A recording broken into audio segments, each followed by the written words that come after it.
This is the Atlantic Soccer Media Group, bringing you UPSL soccer coverage from the Georgia Premier Division, live on 11 Sports.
And welcome to South Carolina in Columbia for the national round 32, first round of the UPSL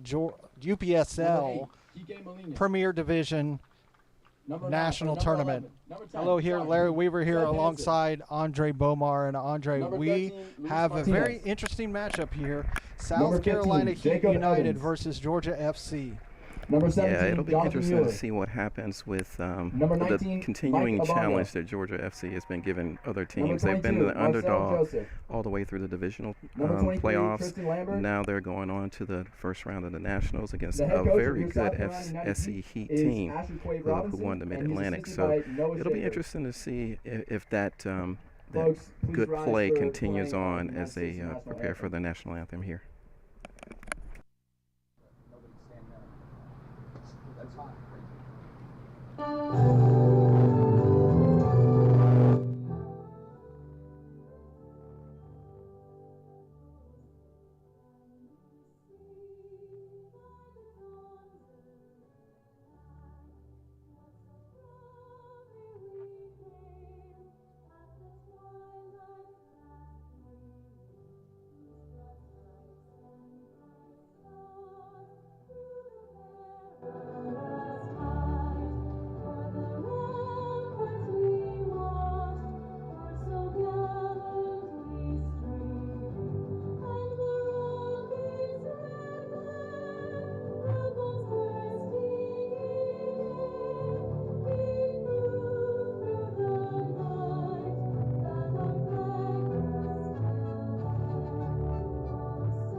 Thank you.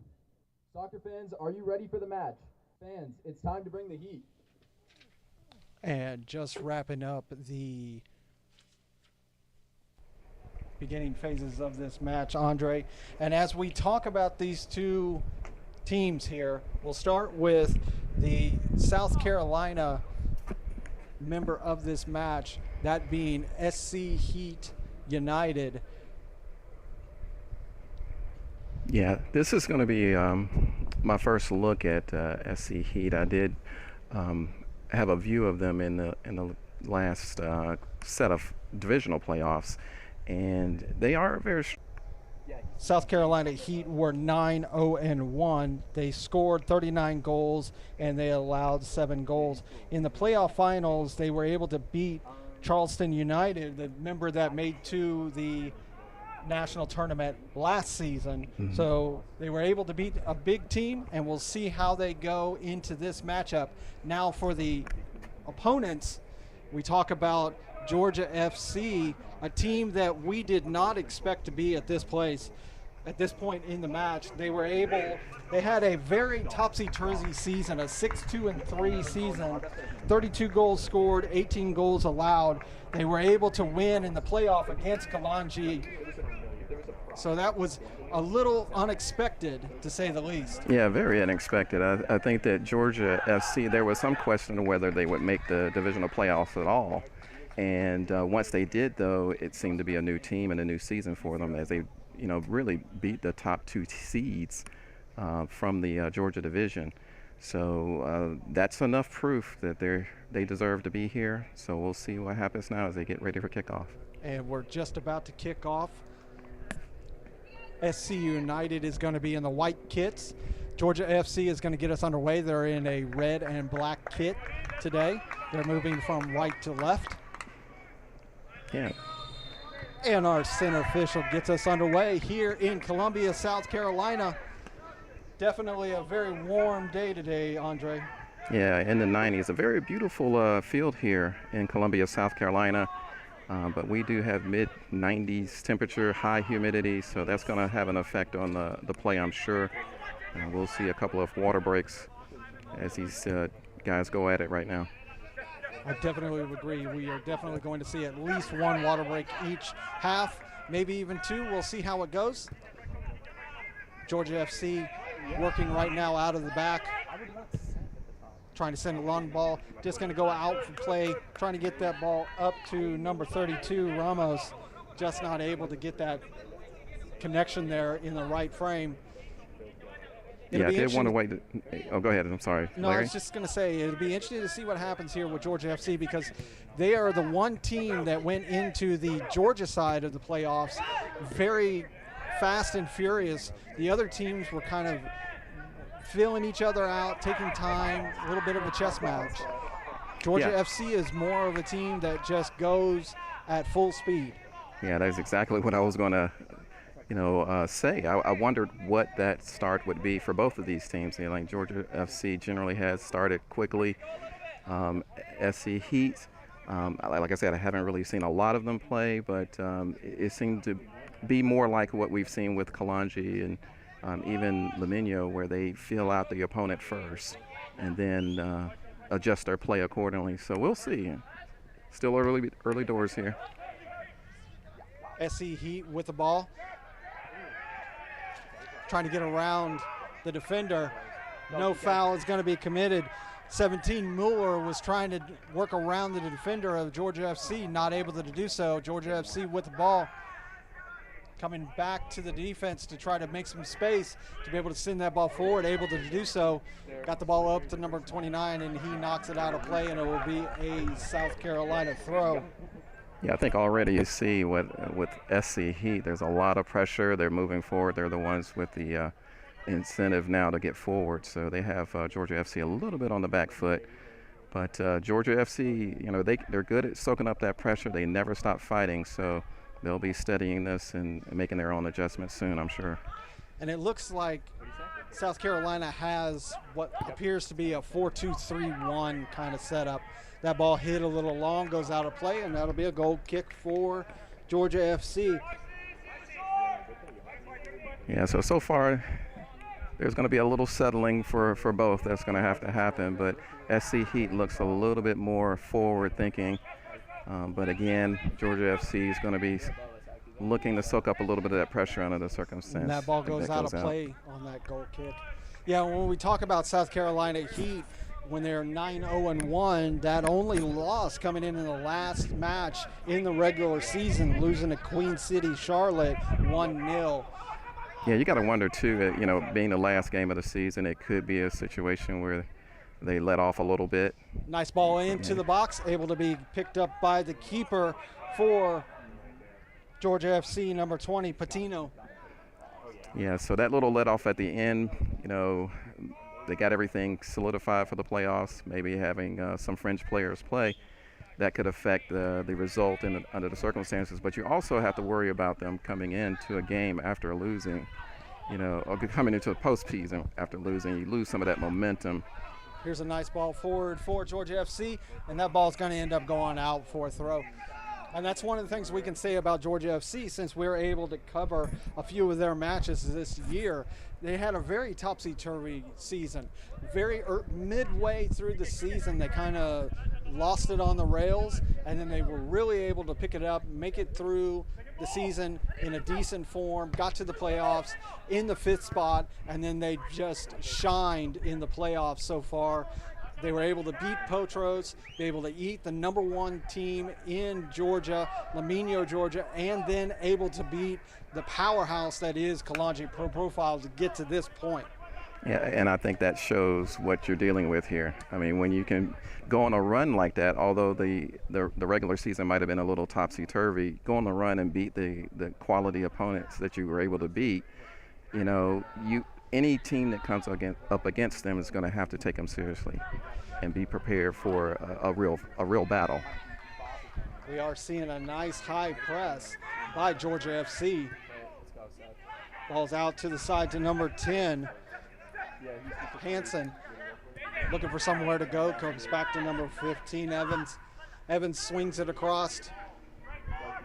Able to get that switch, just a little bit of a miss by that defender. Able to win that ball off of Molina, but a foul is going to be committed. Yeah, this is going to be our first real look at a set piece for Georgia FC. I mean, South Carolina Heat, I apologize. Yeah, we're going to have to adjust to the names, and we're so used to the Georgia Division teams right now. And we saw how Georgia FC is really good at set pieces, especially corners. We'll see how South Carolina Heat does with this set piece. A 2-man wall for Georgia FC. Plenty of white shirts forward here. A lot of targets in the box.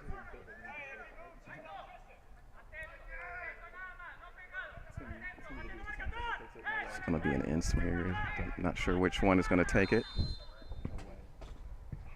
Nice ball whipped into the box. Defender able to clear it for Georgia FC.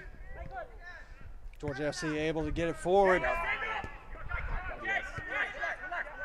But worked off of the attacking player, number 32.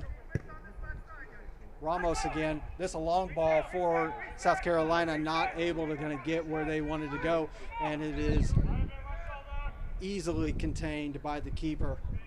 One thing I do want to watch out for with the Georgia FC is their temperament. I think there have been issues during the season of them losing their cool a little bit when the cards are stacked against them. But of late, they've been well behaved. Might be because they're winning. Winning always changes the mood. Yep. But that might be a factor to look at as the game goes on, if it's still close or if they're behind.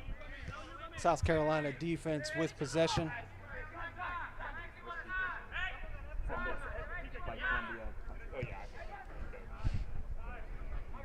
Bongo swings it all the way over to the left side. Long ball forward, trying to get it to number 10, not able to do so, but able to control it just for a second was Molina. Georgia FC able to control that defense, keep that line from allowing a ball through. Bit of a miss pass there, but still able to gain possession is Georgia FC. Certainly SC Heat with more of the energetic play right now. Like you say, a very high press. They're pressuring Georgia FC. And see how well Georgia FC can work themselves against this press. And this is a absolute beautiful natural grass pitch here in Columbia, South Carolina, here at the South Carolina Heat facility.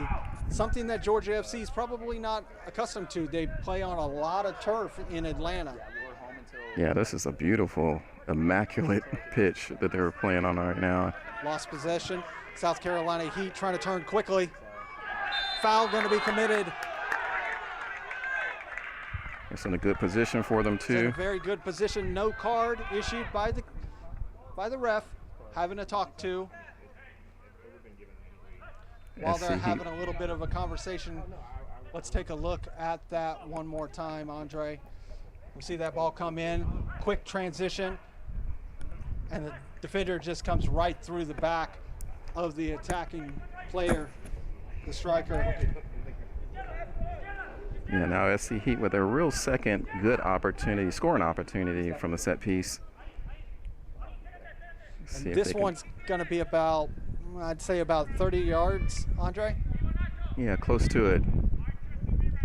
It's close enough to go direct, though. Got a four-man wall set up, Georgia FC.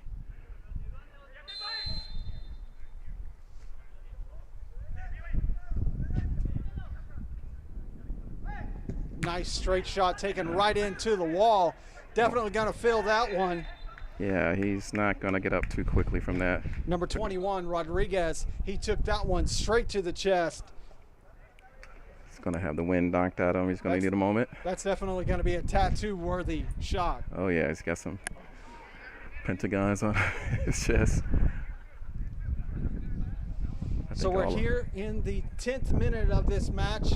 Currently, it is 0-0 between SC Heat United and Georgia FC. Now, when we talk about the UPSL national playoffs, Andre, we had a few matches that took place yesterday. Global Rising was able to beat Cedars 2-0.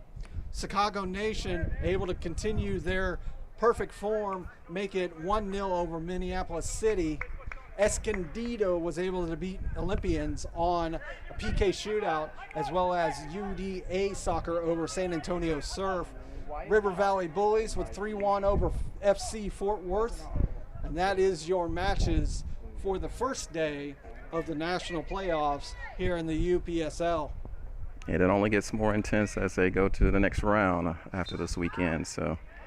And that Final Four, they're going to be at Columbus, Ohio, in the old Columbus Crew Stadium.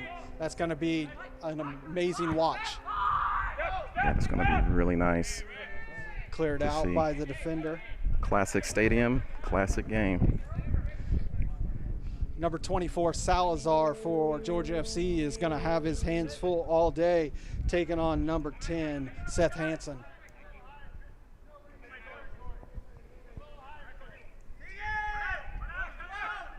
SC Heat get us back underway, and that's going to be a foul. The Georgia FC captain, number 17, Burgos, he just kind of swept his leg underneath the SC Heat player, and that one is going to be, I'd say, about 25 yards, Andre. Yeah, a little bit more of an angle, yeah. A little bit more of an angle, but a little bit closer from the last one. This is now SC Heat's third set piece so far in these first 12 minutes. Yeah, and if you look on, there's 6 white shirts in the box. Look for it to be curled in. They probably looked for the head of one of those players to get it on frame. So let's see what happens. Very good scoring position. Like number 8, Molina, is generally the set piece taker, along with number 17, Mueller. Molina takes it, gets it to the back post, but able to clear it out is Georgia FC, sending it forward, trying to get it to their forward. But the South Carolina defender was able to stay with him and able to help clear that ball out, got it to the keeper, and now it's over here on the right-hand side of the Heat's attack, trying to do the same thing, get the ball over the top, trying to get it to their forward, number 22, Joseph, not able to do so. Good defensive exchange there from SC Heat. Pretty poor, though, on that cross in. I don't think he quite caught it the way he wanted to. And the only other, here's the slide tackle, but the ball's still in Georgia FC. There's going to be a foul. That'll be really the first real foul for the Heat today. Yeah, I think he wanted to play advantage there, but it didn't develop, so he did call that foul back. So this will be the first opportunity for Georgia FC. And the only other national game for today is Davis Legacy versus MCSC Jaguars. Yeah, it is win or go home now at this stage. Round of 32 this weekend. this beautiful 4th of July weekend. We hope everybody is having an absolute fantastic time with your families. Be safe. Don't lose any digits. Enjoy some hot dogs and hamburgers and all that fun stuff. Good advice, Larry.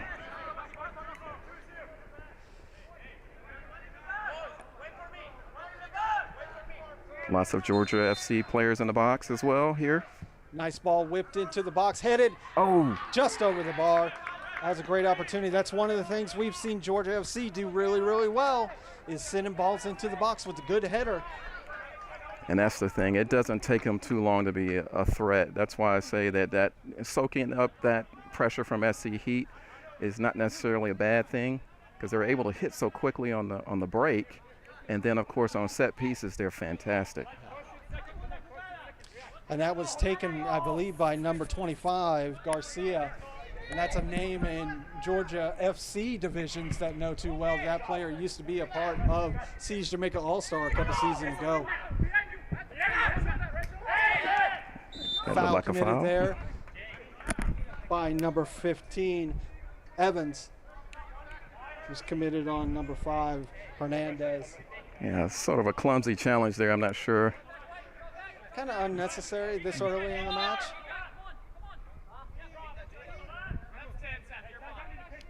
Gets the ball back into play, Georgia FC. Switching the source of the field is Georgia FC. Comes back all the way to the keeper. Elects to go short. Able to get the ball forward to the midfield. Back and forth, looking for some place to go down the line, and that ball's going to go out of play for a Heat throw. This being Heat's 3rd season in the UPSL, had a really good experience this spring. A little too far. Our center ref's asking to go back just a wee bit. Our center ref, Josiah Park. Our AR1 is Aston Miller. AR2, Andre Paulin, and our 4th official, Gavin Palato. We always thank all our referees in the UPSL for all their hard work, especially on this holiday weekend. Can't have the game without them.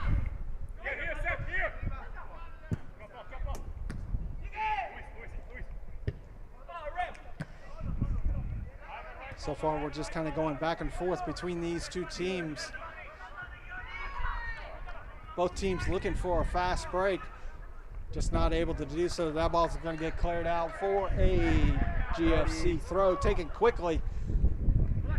Try to get it back to the midfielder, not able to do so. Heat now on the turn. Good little touch there by Joseph. Oh, he's got him released on the left. Still moving forward, trying to get around the defender, not able to do so. The defender clears it out for a throw for the Heat. SC Heat do look threatening every time they move forward, and Georgia FC is going to have to be careful not to be caught a little bit as they try to get forward themselves. They look a little vulnerable in the back.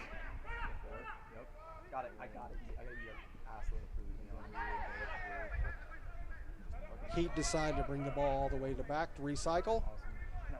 Start to move up on their left side of the attack. A little bit of a give and go. Still able to control the ball. Attackers move forward, get the ball over to Hansen, but his header just not with enough power. Easily controlled by the keeper, Patino. Was on the frame though, but like you said, no real power in the shot. He's definitely on frame. That's what we like to say, Andre. We at least like to see something on frame. Yeah.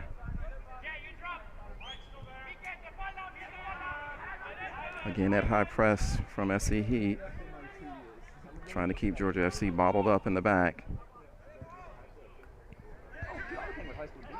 That ball's going to be headed out for a Georgia FC throw. Yeah, it's kind of developing into an interesting back and forth here. And they're battling between each other. Like we said, was this going to be a slow chess match, or was this going to be flat out both sides? So far, it's been the latter. That's going to be a throw. Oh, that's actually going to be a corner. Corner kick, yeah. That'll be the first corner of the day, and it'll be the first corner for Georgia FC, and it's going to be their second set piece of the day. And like you said earlier, they're dangerous with these set pieces, particularly corners, and we've seen them score those in the regular season. Yeah, when we covered, I think it was the Laminio game, they were in double digits of corners to the point of 20s of corners. Really shows the attacking prowess they do have, and you know, as they wake up here, maybe get more into the game, it could be interesting because they have a lot of flair and speed in that front line, and we haven't really seen SC Heat under pressure just yet. So it'll be interesting to see how they handle that once that does develop, if it does develop. Sent forward, able to contain that was the captain of Georgia FC. But that ball's going to end up finding its way all the way back to the keeper once again. He sends it forward.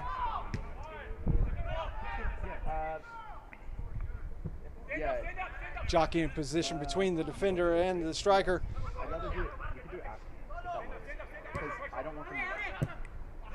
Defender able to win that one.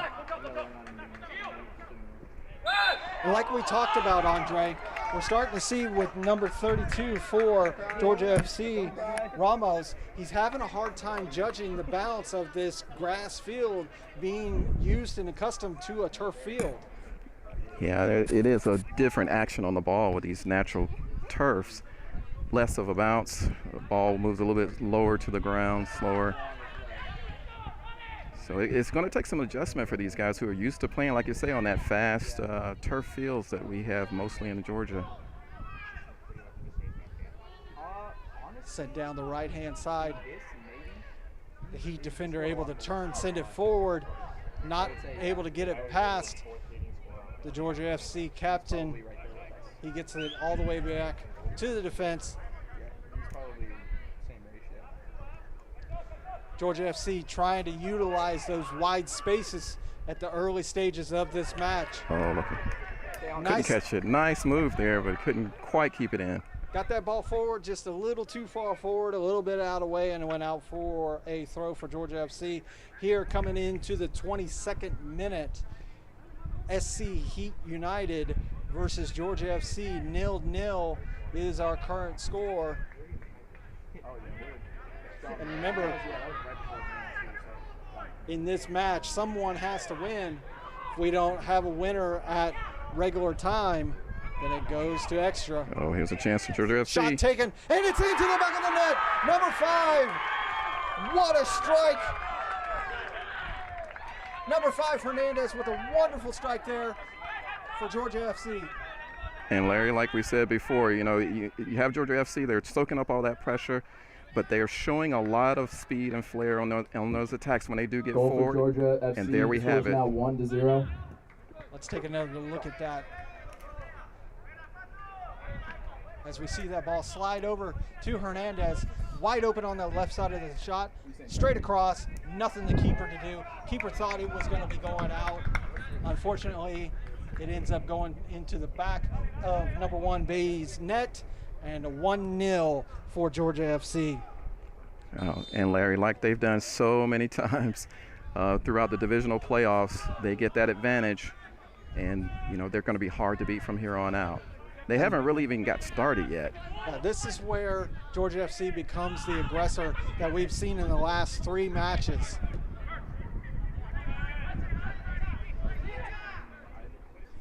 Looking somewhere to go is the Heat. How will they answer? What's the old saying, Larry, about the most dangerous time? It's 5 minutes after you score. I even heard that from our good friend Danny Cotula and the Des Moines Menace in their USL 2. That seems to be the rule. But right now, Georgia FC have the initiative. Georgia FC slided on over to the left-hand side, number 24, Salazar, able to get it up to the captain. Captain slides it back to Reyes. Reyes slides it all the way over to Garcia. Garcia elects to go all the way back to the back line, Tovar.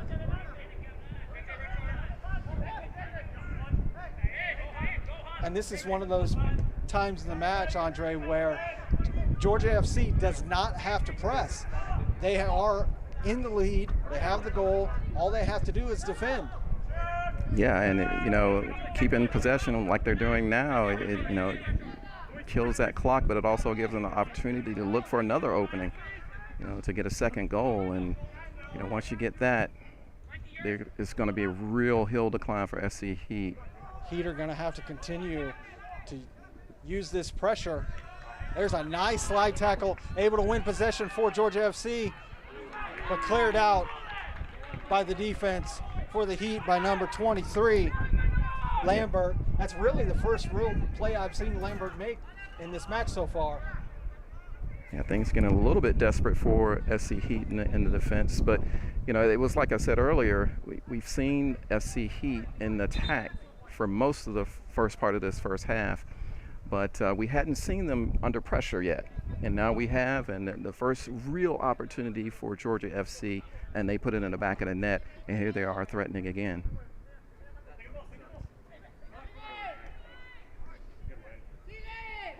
Nice pressure by Georgia FC, but the Heat able to hold them off.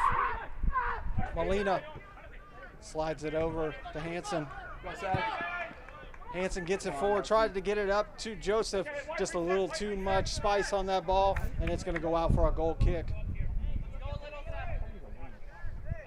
Now, even though the South Carolina Heat have only been in the UPSL for a small time, only 3 seasons, they've had a few players that have moved up and moved on to the next level of U.S. soccer. Some of those names being Jordan Skelton going over to USL 1 North Carolina FC. Offsides is going to be the call there. They had 2 players, Kirkwood and Landu, going to USL 2 teams.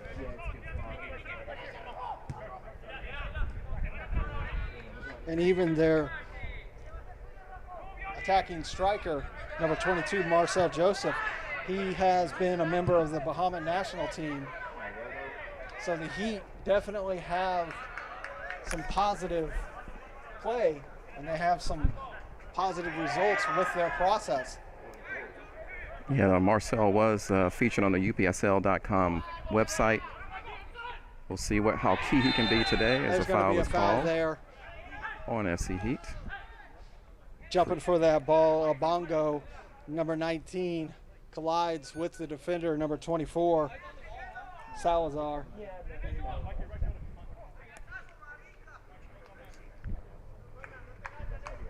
That'll be a free kick for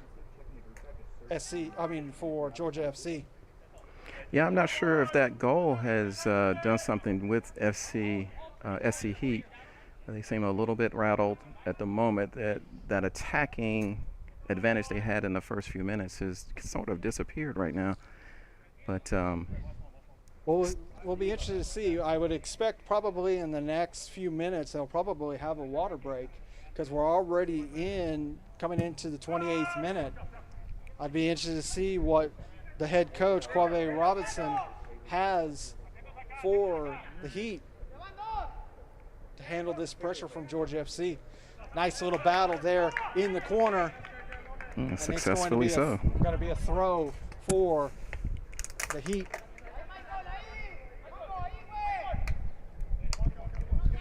Georgia FC is probably going to try to keep him bottled in a little bit, but see if he can get that throw in out. And he does. Able to get it all the way up to Molina.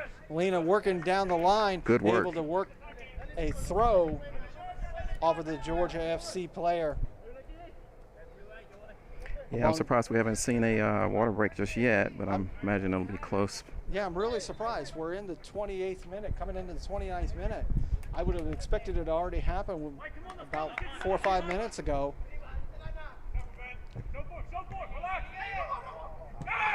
A little bit sloppy there from SC Heat. A little back and forth. Georgia FC's player not able to control it, and it goes all the way back to the SC Heat defense.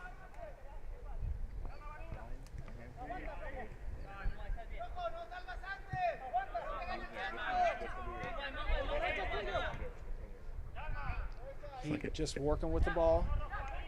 Trying to get their rhythm back. Trying to get the ball up to Hansen, not able to do so. That ball's going to roll out all the way for Yeah, him. a little bit of lack of patience there. There was no real reason for that long ball there. No, not at all. That comes from a little bit of impatience, a little bit of worry being that goal down. Yeah, especially after that start, you would think that they would have had the better chance to get the ball on the back of the net, but they got hit largely against the run of play. But they shouldn't be discouraged right now. They're doing well, and plenty of football left to play. Plenty of football. Indeed, that ball's going to go out for a Heat throw. I'll tell you, Heat is not the only one bringing it today. It's also Mother Nature when it comes to the Heat. Current temperature 93 degrees here in Columbia, South Carolina. When we first got here for this match, it was 99 degrees. So it has come down. It does feel like 102 on the field.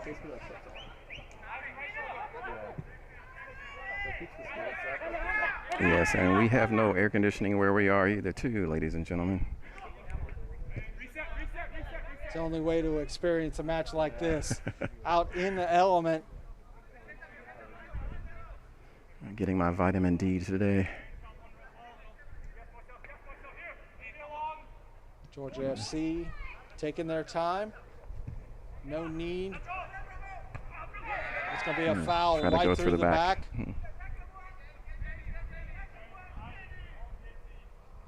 From the defender for the Heat. Georgia FC player not going to be in a hurry to get up, but he's fine. Not at all. He's going to use every second he can.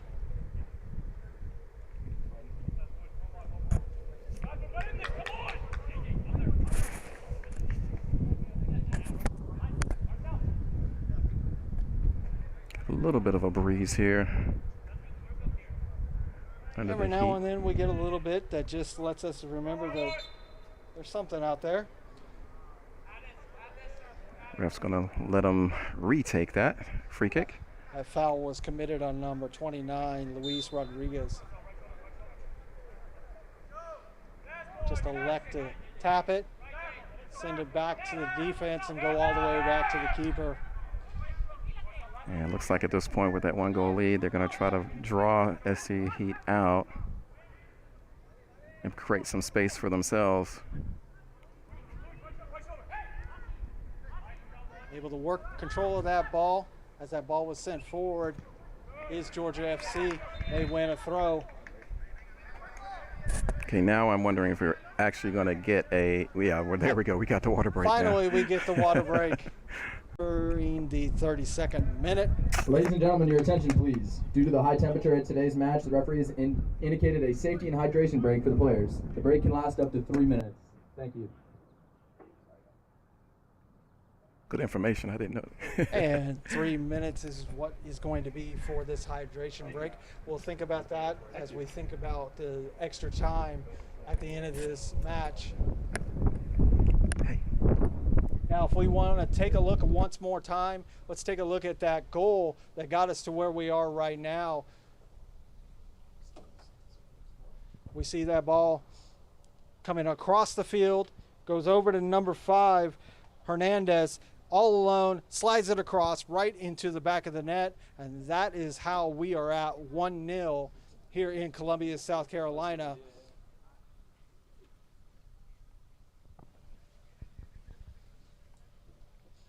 This is an absolutely magnificent facility.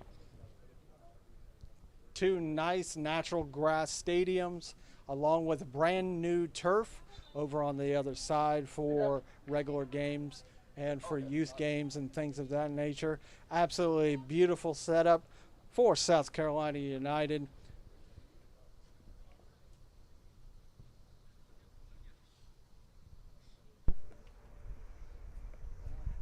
Yeah, so your assessment so far, Larry, what do you think about how this game has developed?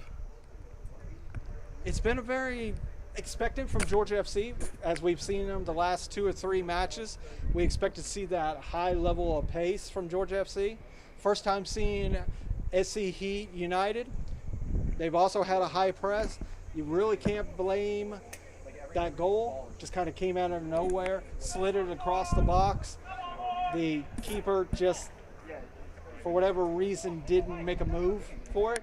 Maybe he would have had a chance to save that, got down a little bit, hard to say, but we're back on our way here in South Carolina. Heat with the ball. They slide it over to Obongo. Obongo sends it forward, trying to get it to Hansen. That's one of the things, Andre, that we keep seeing over and over and over. The one thing about Heat, they're playing really well. They're just a little too high-strung. They're sending that ball forward just a little too quickly. Yeah, it smells of impatience, you know, and going down a goal can do that to you, but they were doing well with the strategy they had before with the high press. They were slowly passing and getting the ball into scoring positions, had a couple of good free kick opportunities. But since the goal, they've been a little bit less patient in rushing their shots. They would, you know, kick it around the back and then hit the long ball, and that's just not something they were doing in the early 20 minutes of the game. And we've seen number 8 for Heat, Molina, just about all over the pitch. He's on the left side, he's on the right side, he's deep in the midfield. Really trying to be a catalyst for this midfield. Georgia FC able to hold off the attack and just send the ball forward. Trying to get it into him there, and it's well covered, well marked.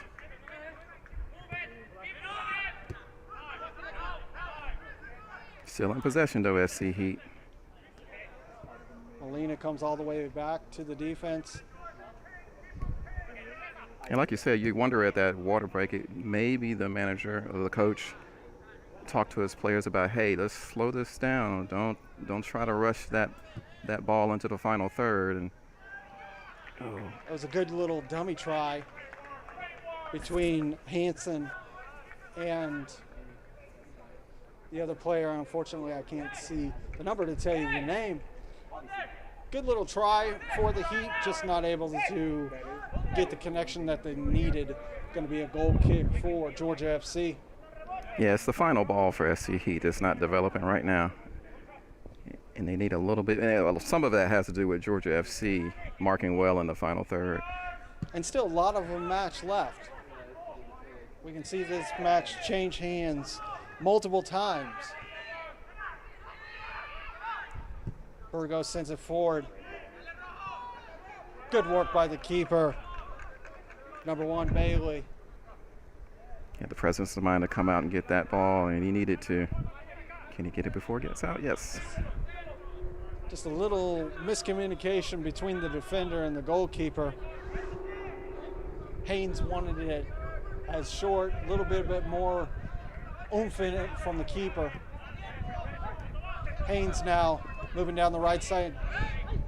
Gave it to Molina. Molina's got to go back. Good press by Georgia FC. Forces to go all the way back to the keeper. Molina able to somehow control that ball. By a hair. Tries to send it forward again. That final ball again. Just that little too much in that final ball. I think if they allow that ball to go down a little bit farther, more into the final third of Georgia FC, it'll give them more of a chance of success.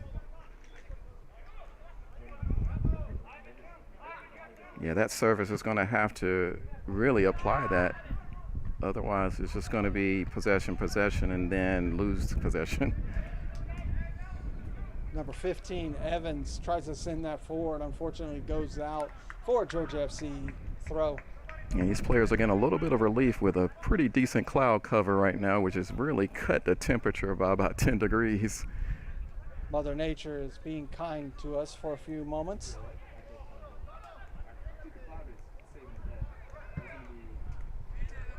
Able to get that ball forward. Good. Up. And Yellow we're gonna card. have a yellow card for the Heat defender. A little bit reckless challenge there.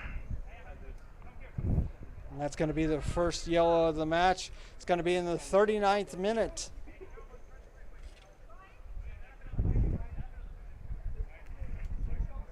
It's a free kick pretty far out. They'll probably play it safe. High percentage, key possession. Cuts more of that clock down.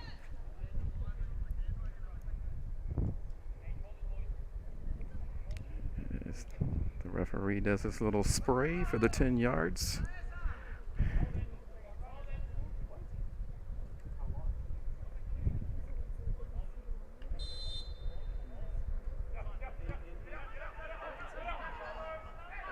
Georgia FC elected to go a little bit slower.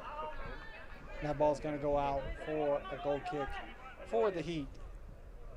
Yeah, a little bit. I mean, it was a good idea to come across there. The player running towards the far post was unmarked.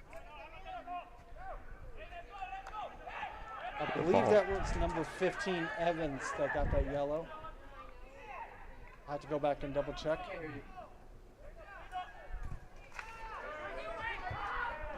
Cleared out by Obongo. Good work by the Heat. Oh, good move. Nice foul and continue to play. Another foul. That time it's going to be a yellow for the Georgia FC player. Very First deliberate yellow. Foul indeed. And Yeah. First foul he let go and played on. Played a good advantage there. Second foul definitely going to get it. That foul is for number 38, Luna, here in the 41st, just in the 40th minute. And after a little while now, SC Heat finally with another good scoring opportunity on this set piece. You know, they were very aggressive in that first 10 minutes of the play, and then it kind of drifted off. And now here we are in the 41st minute, starting to bring it back up to pace a little bit. Like to see them potentially get a goal in and able to go into half 1-1 tie. At least that's what Carolina would like. Yeah, I really do think that first goal did make a huge difference in SC's Heat initiative. They took their foot off the pedal, maybe a little shell shock. But here they are here. This ball just about 25 yards.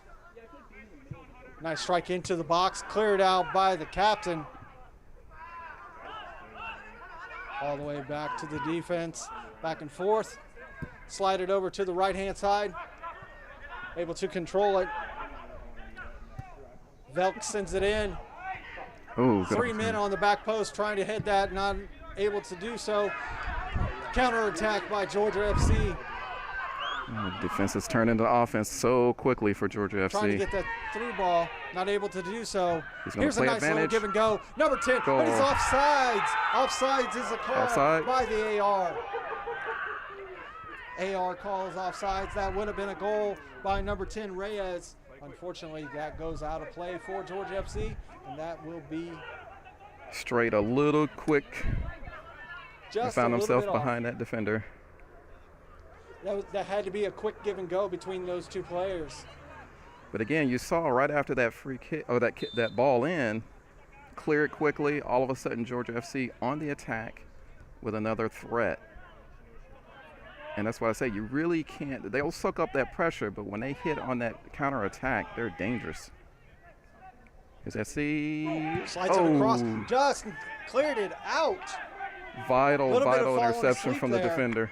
That was a little bit of a sleep from the Georgia FC defense. That's going to go out for a corner for. That almost developed in slow motion. All of a sudden, the ball is going across the face of goal. But for the intervention of that Georgia FC defender, you're talking 1-1 at this point. If we have a chance, we'll try to watch that again. Things are happening quickly for both sides right now. Corner now.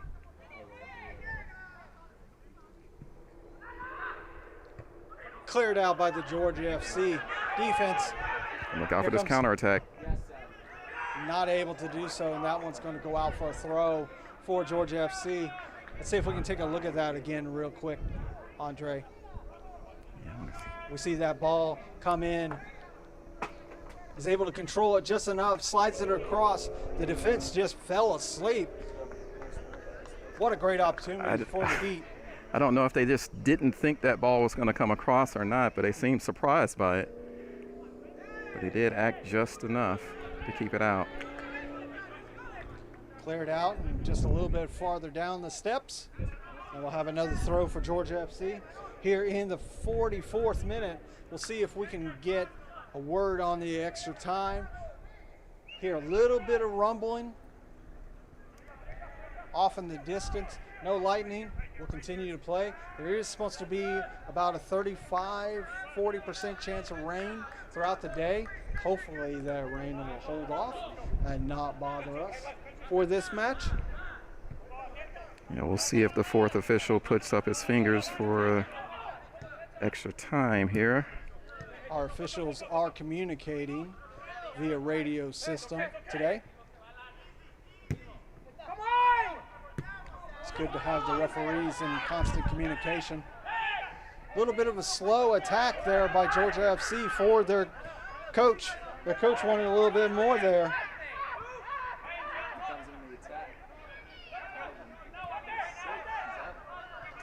The Heat looking to send the ball forward. Yeah, the Heat coaching staff off the bench there. A little heated about something on that sideline.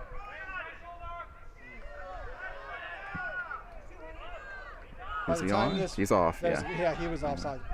I think by the time we get done with this broadcast, Andre, we'll try to use the word heat in every form in the English language. That is a lightning warning from the automated weather system. A pause in the match has happened right at the end of the first half. Oh, that's a first. The announcer is about to give the details here. Ladies and gentlemen, can I have your attention, please? We are currently experiencing a lightning delay. If everyone in the stands could please proceed to underneath the shelter.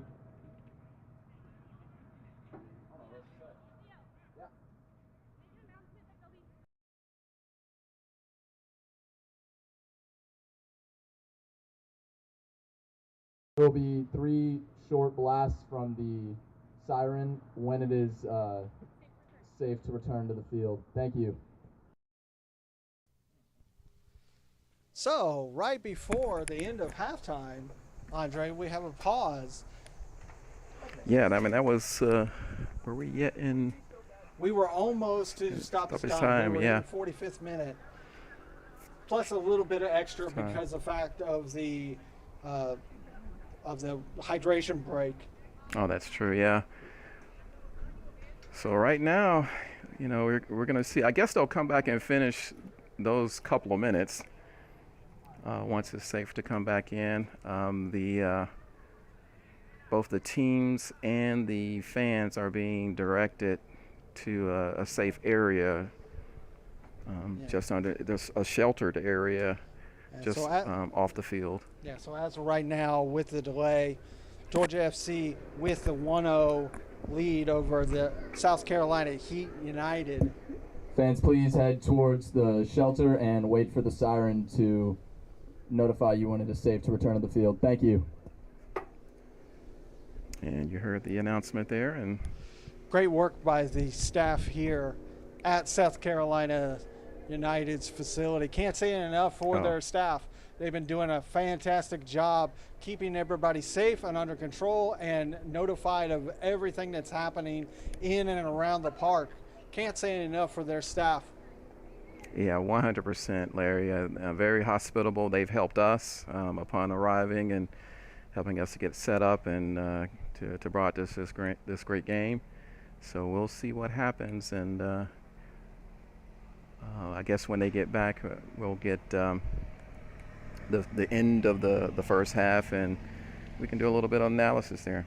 And like we said, we take a look one more time, we can see how we got to this point in the match. The goal from Georgia FC, we see, actually that was the,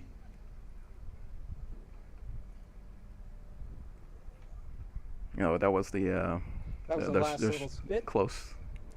This is the ball that was sent forward. slid over to number 5. Hernandez just slots it into the corner, finds a way.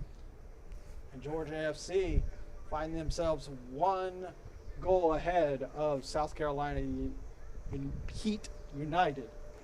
Yeah, I mean, again, that came right after a chance from SC Heat on the other end. It was cleared quickly, counterattack from Georgia FC, bim, boom, boom, and it's in the back of the net. And that's how fast they can hit you. I remember, if you remember back, Larry, when we were doing the Kalanji game, Kalanji Pro Profile, we're playing away to Georgia FC. And, you know, Kalanji were ahead by 2-0.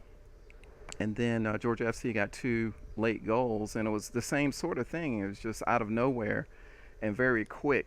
So Georgia FC is never out of the game. They're always fighting into extra time and further. They've done in the playoffs. They did the extra time and penalties and outlasted Laminio, and so that was a shootout between Amino. That was a goal back and forth. At one point, they were 2 goals down and was able to come back and able to go to extra time and able to win that match in a PK shootout. Yeah, I mean, they were down 2 goals, came back and tied. They went down again in extra time and came back and tied. And then were perfect in the shootout, which had their goalkeeper with 2 great saves. So a little disappointing right now with the lightning delay, but we got to be safe. And it looks like everybody is under the shelter, and the teams are back in the locker room. Safety is the priority. Now, the winner of this match, like we said, there has to be a winner. So if it ends up at the end of regulation in a tie, there will be 2 15-minute halves and then penalties if there is a winner not set forth. And the winner of this match will move on to the round of 16. They will take on either Indy Gladiators SC or the winner of the Kentucky-Tennessee division. Yeah, I wouldn't put it past just going to extra time the way that the play is out there. I think both teams have the quality to put it in the back of the net, and a little bit shaky on the defense, both of them. So we'll see how this turns out once we get back into play. Like we said, yesterday was the start of the national playoffs. Global Rising able to beat Cedars 2-0. Chicago Nation again on just a fantastic pace. They've been a great team in the UPSL Premier Division. A 1-0 victory over Minneapolis City. We had 2 matches that ended up going to penalties. Escondido versus Olympians, 3-3, and then Escondido wins in the shootout. UDA Soccer and San Antonio Surf go 1-1, and then UDA Soccer wins in the shootout. And then the final match of yesterday's matches, River Valley Bullies 3-1 over FC Fort Worth. That means in the round of 16, River Valley Bullies will take on UDA Soccer. Chicago Nation will take on Global Rising. Escondido will take on the winner of LAFC Academy versus Orange County FC. And like we said, we're just waiting after this match if Indy Gladiators or the winner of the Kentucky-Tennessee division will move on to take on the winner of this match. Yeah, the margins are so small at this stage of the season, postseason. You see all the close games and the games that are going to penalties. I don't think we've seen the last of that. We've got a tight game here, 2 teams that look like they can score very quickly. So it remains to be seen. But it is a fantastic venue here. South Carolina United FC is their home venue. And it's just amazing to see the progress this team has made over the past couple of years, or seasons, just like you said. Last year, Charleston, was it Charlotte? Charleston United. Won. Yeah, they were the team that made it on into the Nationals. Right. They were able to beat them this season. So that really shows the progress that the Heat have made. Yeah, and the coaching staff have worked hard to get them to this point. So Now they're looking to make progress in the national playoffs, and Georgia FC, somewhat of a Cinderella story, barely making the divisional playoffs, but going on to beat the top seeds in the division to move on to this stage. And right now they lead 1-0 as we go to a weather break here. And this being the first season for Georgia FC in the Premier Division. They came into the UPSL last season. They were in Division 1 for Georgia. They were able to win that Division 1, get promoted into the Premier Division, and then this year was a little interesting for them. They started out okay. They stumbled a little bit in the middle of the season, really picked it up, able to make it to the playoffs, came in the 5th seed position. They had to take on Potros FC. Were able to get by Potros FC with a great match. And and that's from the the neutral, it'll seem quite amazing to see a team that's promoted, freshly promoted from Division 1, come into the playoffs as a 5th seed, beat the top seeds in the playoffs as they move on to this division. But we have to remember they may be new to the UPSL, but it's not a new team. These teams have a lot of professional experience, a lot of players out of the Mexico area, and they have a lot of experience playing together. They played a lot. They're built really for tournaments, and this playoff format suits their style, and so they've really shown it. And their form has actually been better in the playoffs than it was in the regular season. Yes, when we look at, as what I was saying, they were able to beat Potros 3-1 to start the playoffs for Georgia. Then they took on the number 1 seed, Lamino, Georgia, who Lamino, Georgia did a fantastic job both with their top team in Premier Division, their second team in Division 1, both winning their regular season titles. Unfortunately, their season came to an end, ended up back and forth like we were saying in that match. They were 2 goals ahead. Georgia FC able to come back, score 2 goals, go into extra time. Lamino goes up ahead. Georgia FC comes back and scores again, goes to PK shootout, and Georgia FC wins that match. And then they go into the finals, taking on the juggernaut that is Kalanji Pro Profile. You would think Kalanji Pro Profile may have overlooked them because they were expecting to get to this point in the national playoffs. They've been in the national playoffs the last 2 times. Unfortunately, Georgia FC came to play, was able to beat them 2-1. And that's how they get to this point in the round of 32. Yeah, you do wonder if, Kalanji in that final, if they might have looked past Georgia FC. I think their impetus was to get back to the Nationals and best their results from the last season when they finished 3rd. They really wanted to win the tournament last season. They had the team to do it, I think, in my opinion. Just couldn't get over that hump and lost and ended up in the 3rd place game where they did beat the MLS Academy LAFC to get that 3rd place finish. But this season, I think they were looking to return there. A little bit of a depleted team. They're also playing in other leagues and other tournaments and stretching out a little bit. It could have harmed them. We saw them uncharacteristically lose during the season to teams that we thought that they would, be able to handle. But unfortunately for them, it put them in a place where they missed out on winning the division, something that they have experienced for the first time since they've been a part of the UPSL. They've always won the division. But they still had a chance in the playoffs, and they just fell short to a very talented and very determined Georgia FC team, who we find here lead 1-0 as we wait for this weather delay to complete. So what we're going to do is we're going to step away for a few moments, and then we'll be back to cover the rest of the first half between Georgia FC and SC Heat United.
Thank everybody for hanging with us here in South Carolina as we are currently dealing with a weather delay.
And welcome back to rain-soaked South Carolina, Columbia, South Carolina, as we're still in a rain delay between SC Heat United and Georgia FC. Georgia FC currently with a 1-0 lead. We're still in the first half. We were about 43, 44 minutes into the match, Andre. And then, unfortunately, we got a lightning alert, and we've been on delay for a little over half an hour. Actually, probably a little bit, maybe even double that, close to 40 minutes. And we're just waiting. The rain has just been dropping, even knocked us out for a few moments. Yeah. But we're back up and we're running. And we are live here in Columbia, South Carolina. This is what they call love for the game, what we do for this game. But yeah, not the greatest of weather conditions, but it looks like the worst of the weather is passing us by now. It was technically a lightning delay, and it's an automatic alarm system here that sounds off, and the teams and the fans are required to go find shelter, which they have done. We have our own little shelter over here in the press box area. And so we're just waiting for the okay to finish the first half, which is with Georgia FC ahead 1-0. I'm about to say FC Heat. SC Heat. SC Heat. Yeah, South Carolina Heat. This is their home facility, a beautiful facility here in Columbia, South Carolina. And, they started out this game really on the front foot with Georgia FC on the back foot. But could not get that final ball. That didn't really have the impetus to get beyond, break down that back line of Georgia FC. And Georgia FC continued to play and hit on the break, and they looked dangerous going forward. But they got their goal largely against the run of play, and since that goal, it seems to have affected South Carolina Heat in the sense that they stopped the press. And they started to kind of cover themselves a little bit in the back, because I think they feel a vulnerability back there. That's a guess from me, but they've really changed their play, and it's affected their ability to attack. But it's still a close game. Anything can happen. Both teams have had decent opportunities since that goal, so it's all to play for. I think we will get this game in. It's raining pretty heavily right now, but lightning seems to be far away. And when we talk about that goal, we'll go ahead and do a replay and take a look at that goal. And we see a great ball sent across over to number 5. That being Hernandez. And Hernandez just slots it straight through into it. Nothing that the keeper Bates could do anything about. And it goes into the back of the net for the 1-0 lead. Yeah, that's... Oh, go ahead, Larry. Well, as I say, like we said, Georgia FC was on the back heel that first 10, 15 minutes.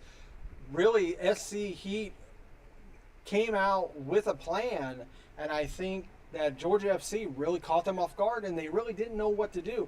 There was a very late weather delay, because we were somewhere between 93 and 95 miles index. So, but the center ref didn't call the weather delay or the water break until about the 38th, 39th minute. Yeah, it was a really late call for the water break, hydration break, and which was surprising, that delayed it. Had we not had that, we'd be at halftime. Definitely, we would have already been at halftime, and we'd be waiting to start the second half. Yeah, but and like you said, we were right about the 44th minute. Right, yeah, but with the temperature, it's required, and so yes. At some point they needed to have it. They did, and so now it's just a waiting game. But you do wonder. I mean, what do you think, Larry, as far as how this will affect these players from this point forward? Having to wait so long, they've cooled down. They're going to have to come back out and possibly warm up for 3 minutes, and then go again into the half. Well, I think that this definitely, in my opinion, gives an advantage to Georgia FC. Georgia FC had a couple players that came very late, very little practice before the match, this is on a natural grass surface. Georgia FC is used to playing on a natural turf, which is much faster than the natural turf. But with all this rain, will make this field much faster than it was those first 40 minutes. So we'll see a faster play, which is what Georgia FC wants. Yeah, and the temperatures dropped over 20 degrees. We have a little bit of a breeze right now that's moving from far side of the pitch to us. So it's moving from right to left across the field. So it's going to be interesting to see, because Georgia FC, they like to use the width of the field and move down those widths with their wingers and then bring the ball in. And you could see that happened with Hernandez with his goal. The ball was sent out to the wing. He slides it into the corner, back of the net, first goal. Yeah, and the SC Heat defenders looked like they didn't have an answer to that type of counterattack. In fact, when the ball came across goal, the goalkeeper looked shocked. I think he was looking for more of a cross to come through, but the ball was past him and in the back of the net before he could react. He just looked at it, as it went in behind him. Yeah. But it's football. Those things can happen. It's only a goal deficit for them right now.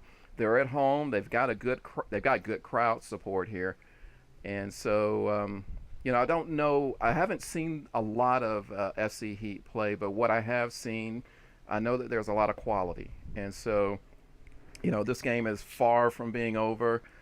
Georgia FC is, proving themselves. So I'm really waiting to see what happens and how each one of these teams comes back from this considerably long break and perform.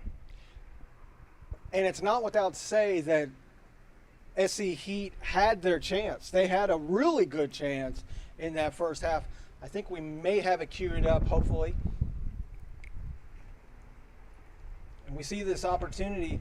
Good touch. Slides it into the box. Yeah. And almost got it through to the past the defenders and into the back of the net. Yeah, they almost caught Georgia FC napping there. And that ball comes through. Both of the defenders just didn't expect that ball. They expected the ball to go out of bounds for a goal kick.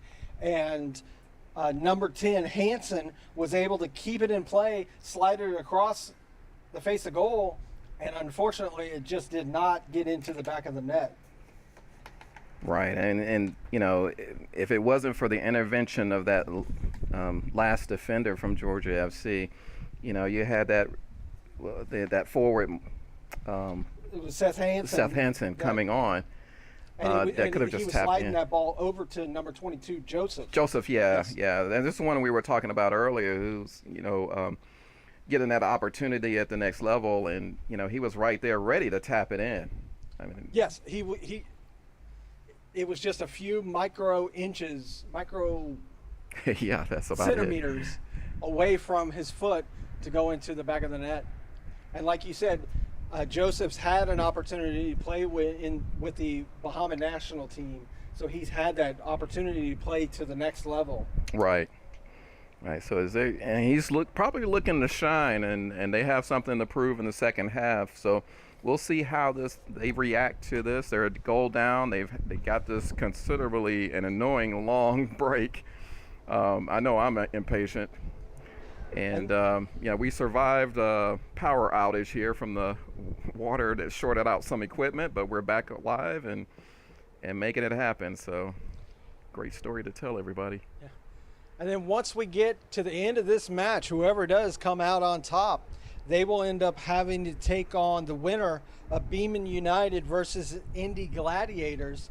Beeman United was able to get past iTurbide last night in a 1-0 victory. So that match will be taking place next Saturday, Beeman United versus Indy Gladiators, to make it to the round of 16 in the UPSL National Tournament. And like we said, when we talk about the matches for the national tournament, there were 5 matches from yesterday. Global Rising was able to defeat Cedars 2-0. Chicago Nation, still just one of the most pronounced teams in the UPSL national circuit. They able to beat Minneapolis City 1-0. River Valley Bullies beat FC Fort Worth 3-1. And then we had 2 matches that went to extended time. Olympians versus Escondido was 3-3 at all time. Went to PKs, and Escondido came out on top. And then UDA Soccer took on San Antonio Surf. That was 1-1 at all time. Went to penalties, and UDA Soccer moves on to the next round. And UDA Soccer will take on the River Valley Bullies in the round of 16. Escondido still waiting for their opponent. It'll be against LAFC Academy and Orange County FC. Chicago Nation will take on Global Rising in the round of 16. Right, so there's very little margin for error at this stage, and the games are all close. They're going down to the wire, and these teams are here for a reason. They've gotten through a season, gotten through division playoffs, and so there's nothing but quality left. And so for those who want to follow along, there is a brackets graphic on the UPSL.com website for the Premier Division. So you can check it out and follow along there. You can also follow on the social networks on Facebook, on Twitter, Instagram. We're all over there. And we thought at this point we would be done and we'd be moving on and calling the end of this match. No. And that leaves the next match for today, Davis Legacy against MCSC Jaguars. That match is actually going to start in about an hour at 8 o'clock. We thought we'd be done plenty of time before that match had started. And unfortunately, we're still here and we're still putting on a match. Hopefully we'll be getting close to allowed back onto the pitch. We still have to wait for the weather system to give us a 3-horn notice that all the extreme weather has passed, and then we'll be getting the teams back to the pitch, go through a little bit of a warm-up process, I'm sure, and then we'll finish out that first half. I would expect that the halftime for this match will probably be very short. Very short, yeah. As we look on the weather, look at the map, most of the thunderstorms have passed. It's just a light rain. The rain here has almost come to a halt, just a nice light rain. And we will get back to the pitch very, very soon. Yeah. So until then, we'll take a break. We'll let you listen to some wonderful music, and then we'll come back.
And we thank you for hanging with us at this marathon of a match in Columbia, South Carolina. SC Heat United versus Georgia FC. We had a super long weather delay, and we thank you for putting up with that hour plus, Andre. And we are back. And what's going to happen over the course of the next few minutes? There was 3 minutes left in the first half. We will finish those final 3 minutes of the first half. Then we'll have a 5-minute halftime, and then we'll come back and we will finish the second half of Georgia FC versus SC Heat United. Currently, Georgia FC is holding a 1-goal lead over SC Heat United. Andre, that was a marathon and a half. Yeah, very unpleasant delay, and I'm glad it's over. I'm glad they're getting ready to play again. We were kind of afraid that they might try to reschedule this game, but cooler heads have prevailed, and we're going to finish this up. And so the question becomes now, how will this affect each side? There's been a long delay. They've had 15 minutes to warm up again. They're going to play a short 3 minutes of extra time for the end of the first half, and then a very short halftime before coming back out to finish the final 45. So who's going to benefit more, it remains to be seen for this long delay.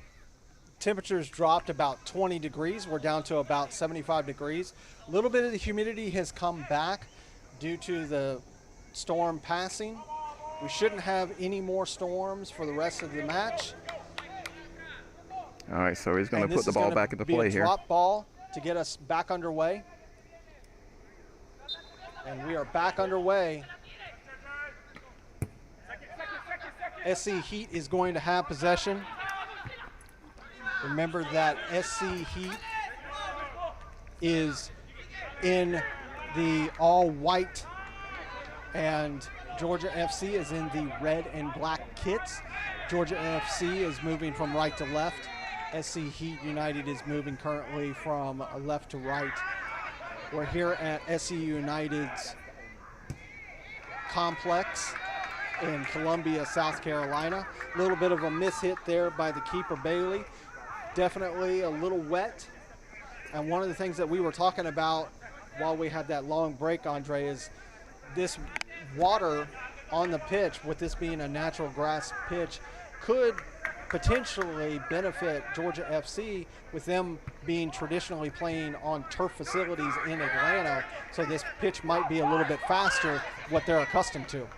Yeah, it's definitely going to speed things up with the ball and the play, and this is going to play very well for Georgia FC, who are used to playing on those turf fields where it's a lot faster and the bounce is a little higher. But long shot taken by SC Heat, and that's going to go out for a goal kick. And like we said, there's only going to be 3 minutes in this match before it goes to halftime, and halftime's only going to be 5 minutes. I would not expect much of anything to happen in those 5 minutes. No, I think they want to get to the halftime break and then reset again and come out for those final 45 and put it all on the line then.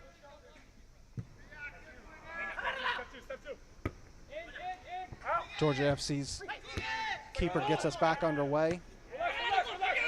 Transition back into the Heat's possession, and then cleared out by Georgia FC.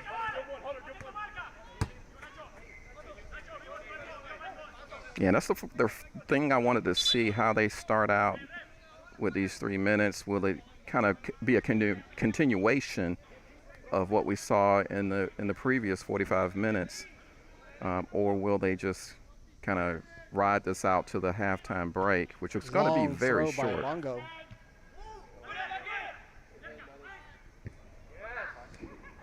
On the ground, that's going to be a goal kick. He's calling a corner. The center ref over. Well, let's see. No, he is calling a goal kick. Yeah, I saw the same thing, Larry. Yeah, I thought he was overruling. He was kind of overriding them there for a second, but then he said it was a goal kick. Yeah, I think he was pointing to who had last touched it, which turned out to be a SC Heat player. Looked like 22 Joseph was the last one to touch that ball. We should be very close now to the end of extra time. Pushing the back by Obongo, and he's going to get a free kick for Georgia FC. Number 29, Luis Rodriguez. Yeah, hasn't been a little bit. He's holding his head, but that was more of a little bump in the back. And the referee's explaining the situation.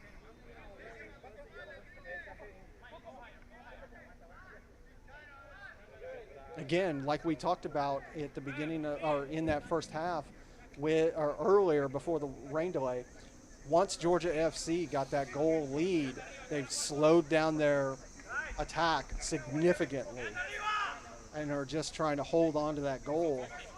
Yeah, they really haven't fully recovered from that either. They've had kind of moments where they've been attacking, but it hasn't been the same as the first 20, 25 minutes or so. Reyes is going to get us back underway. Chested back to the captain. He sends it forward into the box and then cleared out, and that is going to be the first half. The first half ends, and we are exactly what we were about 80 minutes ago. We're at 1-0 halftime, Georgia FC over SC Heat United. That was a little to do about nothing there, Andre. Well, I tell you what, Larry, dinner for us is going to be pretty late tonight. Yeah.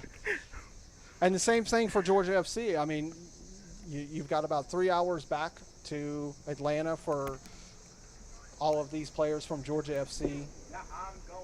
Yeah, it's short enough of a trip not to be an overnighter for these teams, but it's long enough to be somewhat of a hit. So, to the stamina and everything. So I'm sure that's on their mind. But more importantly, they want to finish strongly here. They're looking to go to the next round, and the SC Heat is looking to get back into this match. So it's all to play for in the second half. So this will be a 5-minute break. So, you know, the listeners out there, don't go too far. They're about to make an announcement over the PA system. Ladies and gentlemen, it is now halftime. The score is still 1-0. We want to thank everyone for their patience again, and I wanted to let everyone know that the halftime will only be 5 minutes long. Thank you. So as you hear, only 5 minutes before we get back to play. And for those of you just tuning in, let's show you how Georgia FC got to this point. We see this long ball slid over to number 5, Hernandez. Just kind of slides it into the spot, completely catches the keeper off guard into the back of the net on the side, and we are 1-0. Yeah, we were discussing that goal at the halftime with some of the SC Heat crew here in the press box, and you know, I think they all agreed that when that ball came across, the goalkeeper had possibly had the thought that it was going to go across goal and out for a harmless goal kick. And he looked as surprised as us that it went into the back of the net. So, but again, that seemed to change the complexion of the game. And right now, you know, I'm sure the coaching staff for SC Heat is, you know, trying to get them back to the way they were in the beginning of the game, where they were pressing and getting forward with a couple of good chances on goal. So it remains to be seen, will they recapture that in the second half, or will Georgia FC go on and stretch this out and get the victory? So it's all to play for, and it's anybody's game. And just don't forget that the winner of this match will take on the winner of Beeman United versus Indy Gladiators. That's going to happen next week, next Saturday. Beeman United was able to beat Turbide last night 1-0, so they will move on to take on. They'll take on that Indy Gladiators SC, and then the following week, in 2 weeks, they will take on the winner of this match. And it looks like we're just about to get underway, Andre. That was a quick 5 minutes. Yeah, well, they had plenty of downtime before that. So we had almost 90 minutes to prepare. Yeah, that essentially acted as a halftime, Yeah. and then some. So it's good to see them back on. SC Heat is going to be the ones that will get us underway. They will have possession. They will be moving from right to left in their all-white kits. Georgia FC in the red and black kits, they will be moving from left to right. And kudos to the crowd. They've stuck around for this and been pretty vocal. Good atmosphere here, SC Heat Stadium. And they were able to maintain a dry station over there on under the awning. They were able to all stay dry and stay focused for about an hour or so that we were under a weather delay.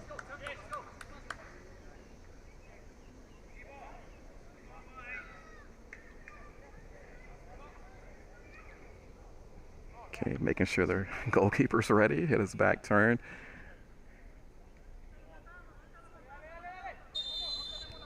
And we are underway. 45 minutes to go here in Columbia, South Carolina. Georgia FC with a 1-goal lead.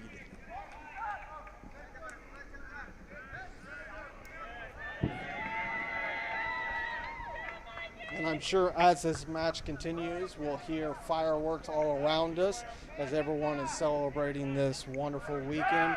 We hope everybody stays healthy and happy and enjoys times with their family on this wonderful patriotic holiday weekend.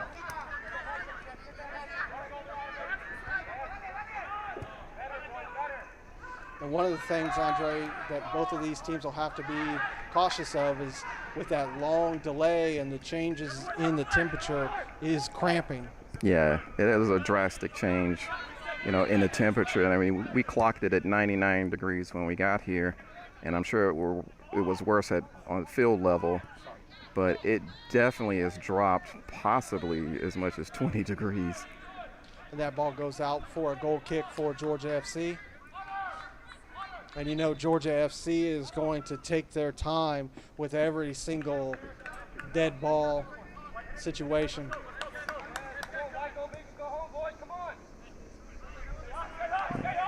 Looking for any type of change in the tactics for SC Heat. See if they recapture that form from the first half, early in the first half. Georgia's probably going to continue to soak up that pressure and try to hit on the break. They have the luxury of a goal lead. Sent forward, but cleared out into possession by SC Heat. A foul is going to be committed by Georgia FC. SC Heat needs to get back into this match. Just going to ask for those 10 yards. Wait for the whistle, says the referee. I'll try not to jinx us, Andre, and make this end up going to an extra time. You did it before, so watch out. It's already going to be a late night. Long hit, headed, and cleared out by Georgia FC. A foul is going to be committed into the box. Hansen just kind of came across Garcia there, earned the foul. Garcia earned the foul, and it's going to be Georgia FC's ball. As close as they've come, SC Heat, and they need a lot more of that. Could help with the confidence, but right now they're going to have to, again, try to wrestle their way back into this game. Referee a little bit frustrated at the delay. Yeah, I would expect some yellow cards are going to be coming very, very soon if the delays keep coming from Georgia FC. Right at the top of the box, no foul. Center ref says stand up. Georgia FC looking for a counter. Ball over the top, the defender able to control it for the Heat. Molina is able to send it forward to Hansen. Hansen heads it, but not able to get it to anybody. Joseph on the march. Oh. Keeper just able to get it past Joseph. Good header from the Heat defender. Good. Oh, nice move. Oh, poor tackle. That's going to get a card. And that's going to be a yellow card. Let's see who it's going to be for. A little bit of a slap in the head to the Heat defender, but also slide through the back for the Georgia FC player. Let's see which one of them gets the yellow card. Yeah, that was a somewhat clumsy tackle coming in from behind. It was always going to be a card. Again, the trainers come out to treat the wounded. The intensity, you know, they're behind. Absolutely. Got to turn the tide. Trainers come out to look at both players. Ref is waiting to give him that yellow card. See who gets it first. I wouldn't expect it to come from both, but you never know. It is going to be to the Heat player that's going to receive that yellow. Yeah, he's stating his case, but I don't think he's going to win that argument. And that yellow is going to be... Of course, he's going to plead his case and say he did nothing wrong. That yellow coming in the 49th minute. I think we got some substitutes ready to come on. Yes. SC Heat with 3 substitutes. I would expect most of those substitutes will probably be defensive, but we do see number 22, Joseph, their forward, is coming off. Somewhat surprising there. That's very surprising.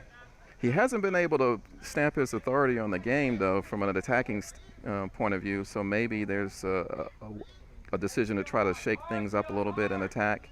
Number 4, number 15, and number 22, that being Haynes, Evans, and of course Joseph coming off.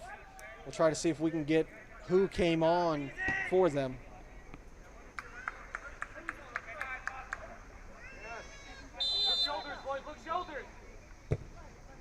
Reyes gets us back underway. Sent forward, but no one there. Obongo lets that ball go just back to Bailey, the keeper.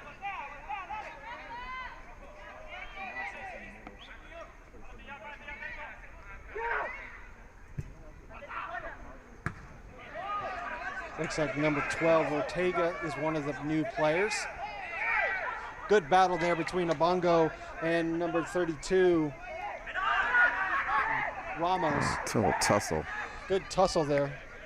Number 13, Martinez, he's just one of the new players that just came on. Good slide tackle there by Georgia FC, but not able to maintain possession. Oh, they got loose on the right. He tried, but just blasted too far over the bar. This is better from SC Heat. They've cranked up the intensity a little bit. So you got to ask yourself, did they get their mojo back from the first half? That's, and the third player is number 5, Canero. That is on.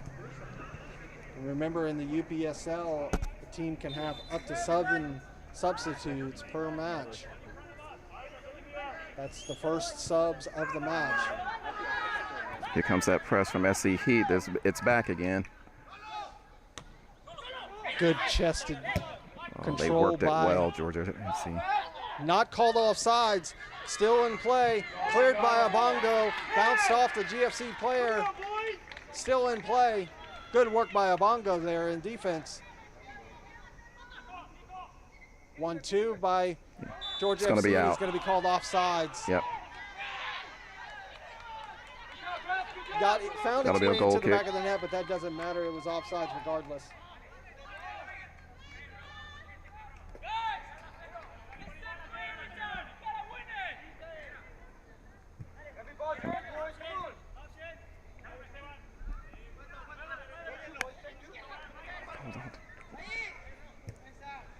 Georgia FC electing to hold back and let SC Heat maintain possession. They're the ones that need to find a goal. Georgia FC will just let them kick the ball around. Nice move. Good little 1-2 there in the midfield by the Heat. End up giving the ball away. Garcia cuts that pass off. Now he's on the run in transition. That ball just a little too far forward for the Georgia FC striker.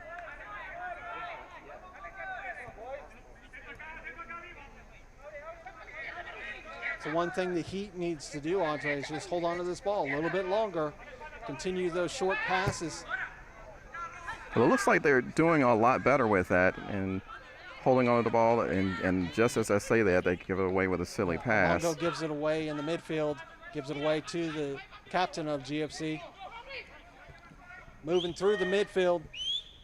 Slides it over to the side to Garcia.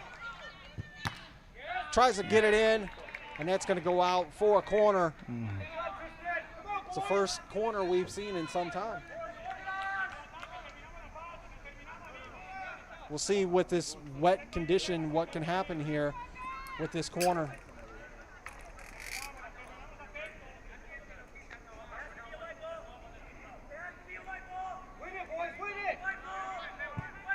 Good ball whipped in, headed right to the keeper, Bailey. Keeper right where he needed to be. Alexa hold on to the ball. Yeah, it's going to be critical for SC Heat to keep any further goals from coming in.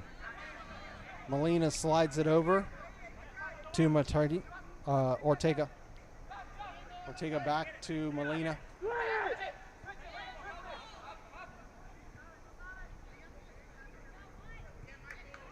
Trying to move down that right flank, not able to do so. Abongo able to get a little bit of a touch. That one falls through for Georgia FC. Shot taken, saved by the keeper. That was a great shot by number 32, Ramos, and a good save by Bailey, number 1.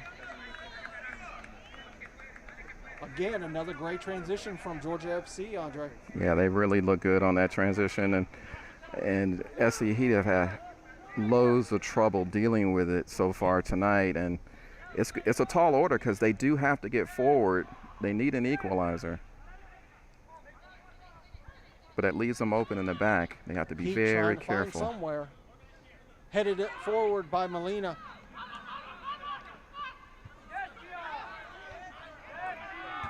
Back and forth, little bit. That was conditions of the field. A little bit of a lost control. Hansen did when he was trying to gain that possession. Kind of hurt himself. Yeah, he's slow to get up, but he's up now. SC Heat, just like you say, they're holding that possession a little bit more now. Instead of looking for that ball over the top, they just need to work on passing it down the field, spread themselves out. You see that they're starting to use the wings a little bit more. Yeah. That ball just hit a little too hard, and it's going to go out for a throw. We have 2 more subs coming on for SC Heat. Looks like number 13 was just on, and number 23. Yeah, I wonder what that's. It's got to be tactical. Yeah, number 23 Lambert is well, coming 13 off. He's limping. And let's see.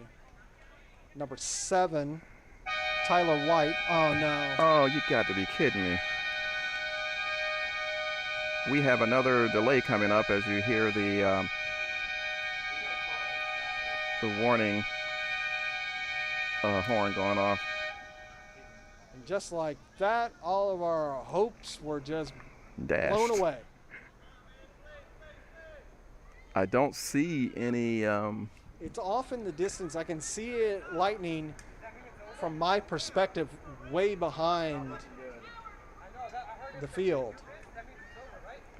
Yeah, there's some dark overcast skies in the distance there. That must be where it's coming from. Generally speaking, when you get to the 70th minute, that's when you could call the game for a full time. We're only in the 58th minute, coming into the 59th minute. When we look at the weather, there are more storms starting to form in the north coming this way. Not what we want to hear. Yeah, some more inclement weather. It does look pretty dark there in the distance there. I just hope that we can get the game in, at least enough to complete it. They're consulting on the sideline there. I guess they're discussing the options. Right now where we are in between two thunderstorms, because we are right about where Forest Acres is in the Columbia region, and we have two storms that are just north. So just like that, all of our ideas were dashed. Yeah, just sort of getting back into the game. I think both teams are starting getting back into it. SC Heat was looking a lot better. And then, of course, the horn goes, and we're back down again.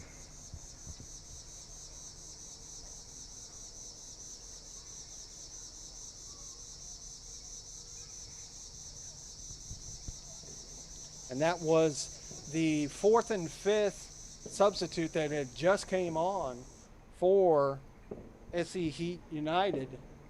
So far, Georgia FC with no substitutes. The one thing that Georgia FC doesn't want is they don't want this match at this point to get called, because then it's going to have to be replayed. Yeah, that would be, especially the way that they're playing right now. And with the fact that we have lights, I mean, we can be able to keep going as long as we can. Of course, as long as the SC Heat United facility managers will allow us to be here.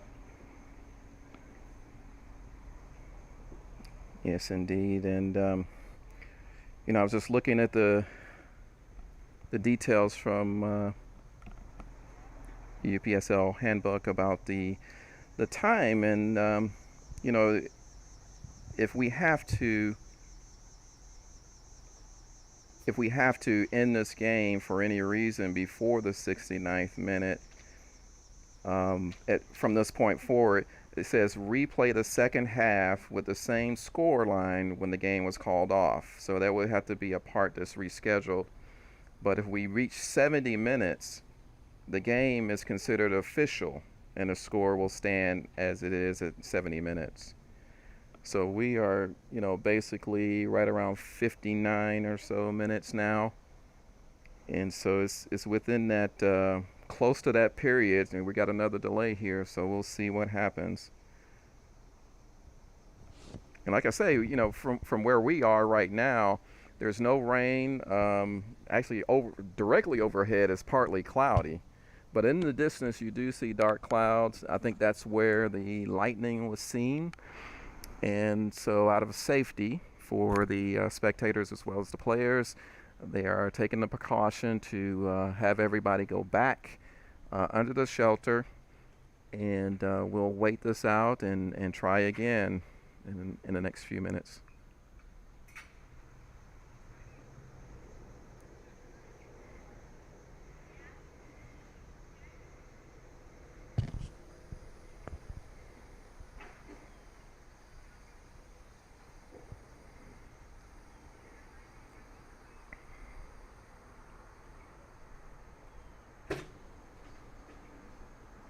So like we said, the winner of this match will end up taking on the winner of Indy Gladiators FC versus Beeman United, which will be played next Saturday. Beeman United was able to beat Iturbide 1-0 last night and move on to the national playoffs. As of right now, the other game in the national playoffs that's going, Davis Legacy is taking on MCSC Jaguars. We'll see if we can get a update on that match. That match is about 30 minutes in, as we expect it to be done by now.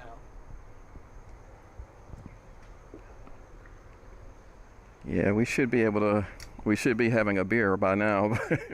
Or something.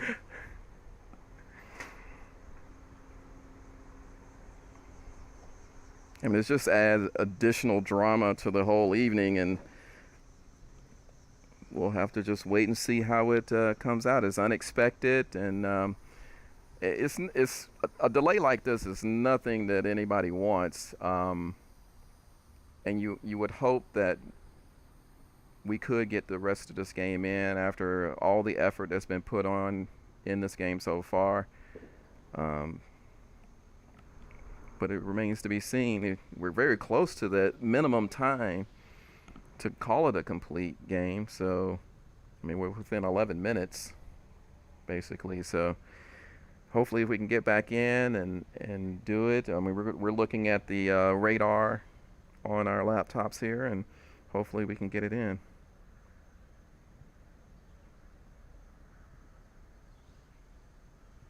So while we are waiting to get some updates here locally, we will go back to the music and we will let you know once we find out more. Currently, as we stand, Georgia FC 1, FC United 0.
Well, when it rains, it pours, and it keeps going on, and Mother Nature has decided that she wants to take part in the fireworks festivities this holiday weekend.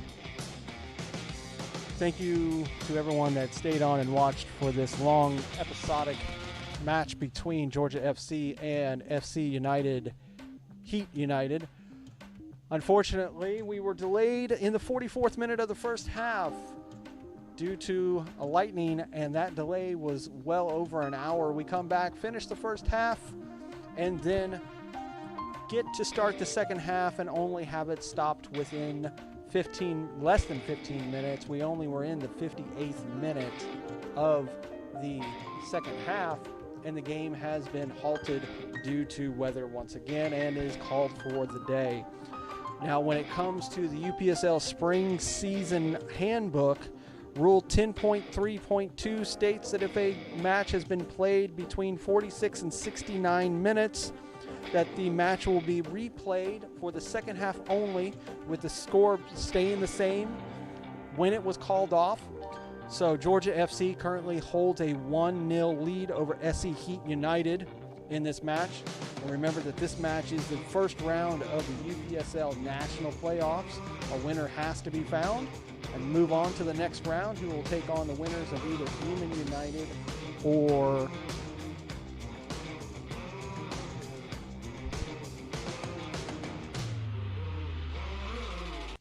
the music is still playing. I apologize. It's been a long, long day. It's been over 4 hours, Andre, and we're still here. But that, as we were saying, yes, the game has been halted due to weather. We have more storms coming. Mother Nature decided that she wanted to take part in the fireworks festivities as well. And the game has been halted due to weather. And like I was saying, Rule 10.3.2 states that because this match was in between the 46th and the 69th minute, that the second half will be replayed with the lead being Georgia FC 1, SC Heat United 0. Right, and so the reschedule of the game is going to be determined later. There is a free weekend this coming weekend, next weekend rather, and so there's a possibility of that. There's also time actually tomorrow, and so we're going to wait and see what the official word is. But from a competitive standpoint, it's going to be interesting to see how this affects the game. This is a very, very unusual game situation to be in, where Georgia FC would appear to, of course, have the advantage, having a 1-0 lead, being taken into the rescheduled match, where we'll play an additional 45 minutes back here in Columbia, but they have to travel back here, and availability of players might be an issue. So it's kind of up in the air right now, and as we get closer to the time of the reschedule, we'll of course have details and inform everybody what's happening. And like we said, the winner of this match has to be set because we're in the national playoffs. They will take on the winner of Beeman United versus Indy Gladiators FC, since Beeman United was able to get past iTurbide last night 1-0. So we do need a victor, and of course if they are tied at the end of regulation, they will go to a sudden death. They'll 2 15-minute halves and then PKs if after. So we'll see once this game is rescheduled what happens. Right now, Georgia FC is feeling good. They're in the driver's seat, 1-0 lead. It was a good match. We really saw that FC Heat came out really strong in the first half. First 15 minutes, they were really the aggressors. Georgia FC was able to counter and score that goal from number 5, Hernandez. Nice little slotted goal there on the angle. And then FC Heat kind of lost their way for the rest of that first half. Then we had the weather delay, come back, and when we kicked off the second half, SC Heat really got aggressive and they really put forth. Now, the thing that will be interesting is they did have 5 subs that came on in that second half. We'll have to look at the rule book and see how that all plays out. Yeah, since the second half is going to be replayed, it stands to see whether or not those subs will be charged against them for the replay. And we'll look at the details in there just to confirm that. But it all remains to be seen. Keep an eye on the social nets for UPSL and on the official website at upsl.com, and we will have more information on this particular game coming up for you real soon. Okay, with that being said, we've been here for over 4 hours, and it's time to call it a day. We hope everybody has a wonderful, happy, safe 4th of July, and we will see you next time with Atlanta Soccer Media Group. Take care. Bye-bye.